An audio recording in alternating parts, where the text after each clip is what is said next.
안녕하세요. 한국 벨리댄서 김수민입니다. 인스타 스토리로 여러분들이 주신 질문들 제가 몇 개 뽑아왔어요. 근데 예전에 답했던 질문들은 제외를 했고 조금 전에 못 봤던 질문들이랑 그다음에 좀 벨리하는 어린 친구들이 해준 질문을 좀 주로 뽑아왔어요. 그래서 그거 하나하나 다 자세히 답해드리면서 Q&A 시작해보도록 하겠습니다. 첫 번째 질문 읽어보도록 할게요. 해외 벨리 대회를 나가는 것의 장점과 단점. 단점부터 말씀을 드리자면 돈이 많이 나갑니다. 비용, 머니. 왜냐면 한국 벨리 대회에서 우승을 해서 지원을 받아서 해외 대회를 나간다고 해도 그 부수적으로 드는 뭐 교통비, 항공권, 워크숍비, 대회 참가비, 식비 들어갈 게 너무너무 많기 때문에 일단 비용이 많이 듭니다. 네. 그리고 뭐 두 번째로 말씀을 드리자면 이제 아무래도 좀 치안이 안 좋은 나라로 가다 보면은 돌발 상황이 좀 많이 일어나더라고요. 근데 뭐 그게 또 뭐 치안이 꼭 안 좋은 나라에만 일어난다는 얘기는 아니고 저 러시아 가서 있었던 얘기를 좀 해드릴게요. 제가 중학교 2학년 2017년일 거예요 아마. 그때 제가 러시아로 대회를 갔었어요. 굉장히 큰 대회였어요. 벨리 댄스 말고도 에어로빅, 현대무용, 발레 진짜 여러 무용을 다 합쳐서 정말 여러 나라에 나눠서 대회를 하는 굉장히 큰 러시아 대회였거든요. 근데 그렇게 스케일이 큰 대회다 보니까 장소도 협소한 곳이 아니고 우리 약간 우리나라로 예를 들면 약간 어린이 대공원 같은 엄청 큰 공원 안에 있는 그런 되게 큰 데에서 볼룸 같은 데에서 대회를 했었어요. 그때가 저만 대회를 뛰는 날이었을 거예요. 그래서 저는 화장을 한 상태에서 캐리어를 이렇게 들고 있었고 나머지 이제 다른 선생님 한 분이랑 그 다음에 벨리 같이 하는 언니가 한 분이 같이 갔었어요. 지금은 선생님이신. 근데 저희가 이제 대회를 다 끝났으니까 이제 뭐 저녁 뭐 먹을까 아니면 뭐 어디 이렇게 갈까 하면서 셋이 이렇게 막 의논을 나누고 있었는데 계속 옆에서 점점 언성이 높아지는 소리가 들리는 거예요. 그래서 딱 이렇게 봤는데 아직도 기억나요. 숏컷 금발머리에 키가 작으신 노숙자 아주머니였어요. 네. 그래서 이렇게 보는데 근데 저희가 러시아어를 알아들을 리가 없잖아요. 근데 봤는데 뭔가 화내는 것 같아. 그래도 그냥 이게 계속 이렇게 그래도 별로 이렇게 쳐다보지 말자 하면서 그냥 얘기를 나누고 있었는데 점점 우리 쪽으로 뭔가 말하는 게 느껴지면서 갑자기 뭐라 하더니 침을 뱉고 그 다음에 주먹으로 제 팔꿈치를 때렸어요. 그래서 중2 중2 때 러시아에 가서 노숙자분한테 팔꿈치를 맞았습니다. 그때 정말 세게 맞았었어요. 주먹으로 맞았었어요. 그래서 그때 좀 아픈 것보다는 깜짝 놀래서 옆으로 좀 물러났었고, 근데 이제 좀 감사하게도 같이 가주신 한국 선생님이 이렇게 잘 마무리 해주셔가지고 저희한테 더 이상 해코지 안 하고 가기는 했는데, 그때 정말 무서웠어요. 왜냐면 모르는 사람이 모르는 언어를 하면서 저한테 다가와서 저한테 주먹으로 절 때린 거잖아요. 그래서 되게 대처 방법도 잘 몰랐었고, 그래서 저는 그때 아마 결심했던 것 같아요. 막 그냥 만약에 우리나라에서 저렇게 뭔가 폭행을 당하거나 뭔가 부당한 일을 당하고 있는 외국인분이 계시다면 나는 가만히 있지 않고 가서 도와줘야지 하는 마음이 그때부터 아마 생겼던 것 같아요. 이제 썰을 푸느라 얘기가 삼천포로 샜는데 다시 돌아와서 말씀을 드리자면 단점은 이런 것들이 있고 이제 장점을 말씀을 드릴게요. 장점 중에는 장점이 너무 많아요.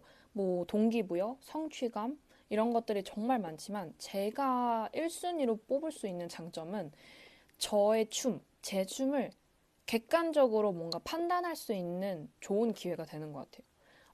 이게 뭔 말이냐면 저는 예전에 해외 대회를 나갔을 때 정말 칭찬도 많이 받았지만 정말 딱딱 내리꽂는 사실적인 피드백도 많이 들었었거든요.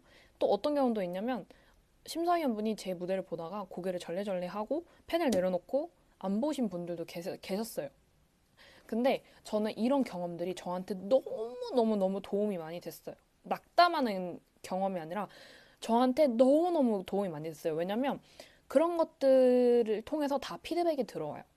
그러면 이제 해외 대회에서도 많이 배우지만 그 해외 대회를 갔다 와서 한국에서 연습을 할 때도 이제 그거를 다시 되돌아보면서 아, 내가 이런 점을 고쳐야 된다고 들었지? 그럼 나 이거를 좀 고쳐야겠다. 나 이런 점은 칭찬 많이 받았네? 나 이런 건 좀 내 개성으로 살려야지? 약간 본인의 춤을 계속해서 뭔가 분석해가면서 뭔가 본인 춤을 연구하는 데 도움이 되게 많이 됐어요. 그래서 저는 뭔가 제 스타일, 제 춤 스타일을 해외 대회에 나가서 듣는 피드백으로부터 뭔가 그거에서 분석을 많이 했던 것 같아요. 중학생인데 벨리 발라디를 올해 학교에서 공연하려고 계획 중인데 가격대가 괜찮으면서 이쁜 옷이 혹시 있을까요?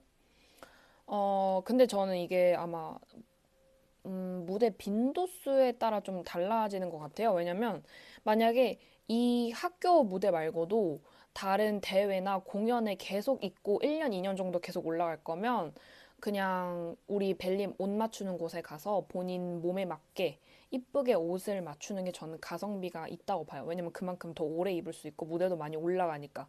근데 만약에 학교 공연을 하고 땡 친다면 만약에 대회장을 온다면 거기에 바자르가 되게 많잖아요.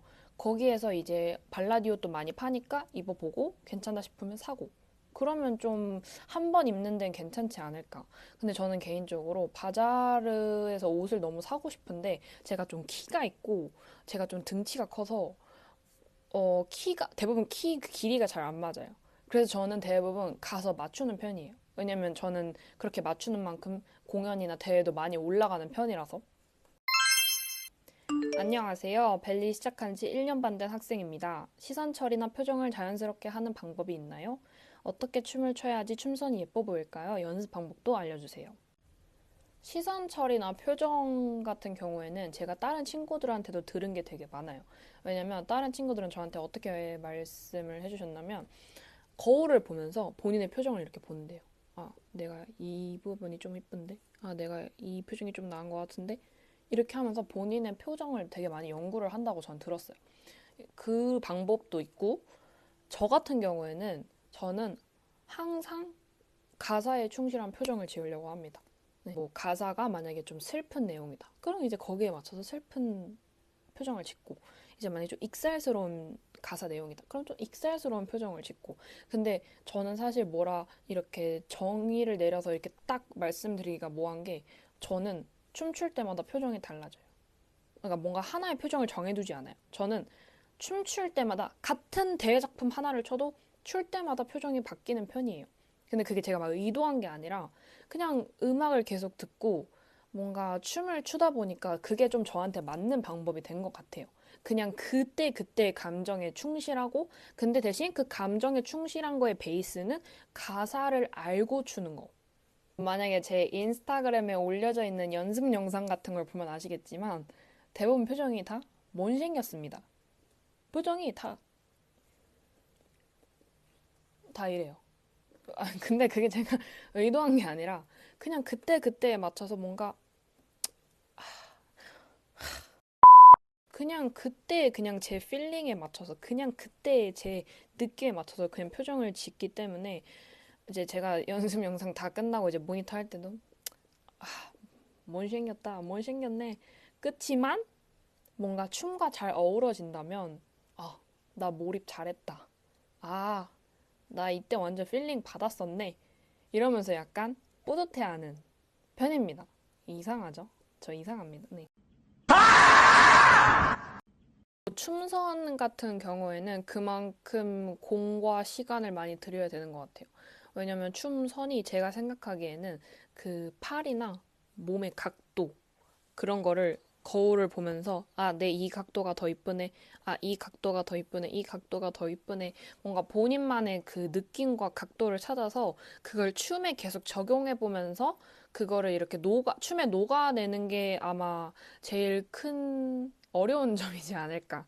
그래서 연습을 많이 해야 되는 것 같아요. 무조건 연습이 많이 필요하죠, 그래도. 이제 이번에 답했던 Q&A 영상을 좋아해 주신다면 다음에는 사실 영어로도 질문이 많이 들어왔거든요. 그래서 영어로 답하는 Q&A 영상도 한번 만들어 보겠습니다. 봐주셔서 감사합니다.